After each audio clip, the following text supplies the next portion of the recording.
You brought up Marcell Jacobs and I guess Ceccarelli winning the title in Istanbul, in a time of 6:48 seconds. I don't think that means anything for him because his times have not been spectacular by any sense. But I don't, he's never even broken 10 seconds, right? And maybe this is the year for him, but I don't know. The problem I have with that race yesterday, and your thoughts on this, why did Lamont Jacobs show up for the final? Because I saw him in the semi-final and he clearly injured himself, and then he comes with some form of a strapping into the final.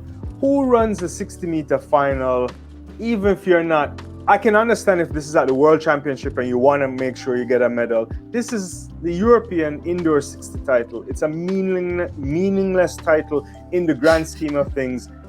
Meaningless to the extent that we have a World Championship in August.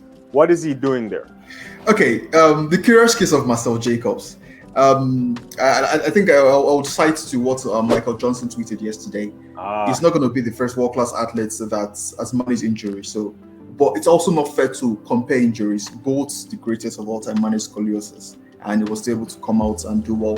So it's about managing his body well. So you hit the nail on the head when he said there was almost no points coming out for the final. But I mean, it's almost becoming one too many. Recall he missed out on the semi-finals at the World Championships in Oregon because of the same issue. So you became the Olympic champion and suddenly you're pulling out of races. Fine, you won the World Indoor title last year in Belgrade, defeating Christian Coleman. So we know the talent is there. He's a unique athlete. He's probably one of the best form runners in the history of sprints. But we know he's susceptible to injuries. How can he manage it? That's the key question now. Taking care of his body is absolutely key. Maybe it was an ego thing. He had lost to Ceccarelli in the Italian championships, and he needed to just prove a point that if he's to be the Olympic champion, he has to even be the number one in his own country, and he's not even number one in his own country. So I think that's it gave some point to look forward to with regards to Marcell Jacobs. But it's rather worrying because we will expect a lot from him. We want to see that matchup up against Fred Kerley, up against Marcel, up against Trevor Bromell, Christian Coleman, Laos at the World Championship in Budapest later this year. But it's increasingly looking like it will not happen if he doesn't manage his body well. I mean, whether it's entirely meaningless, I don't think so. But then again, I think, like I said, it's more of an ego thing. But let's watch and see.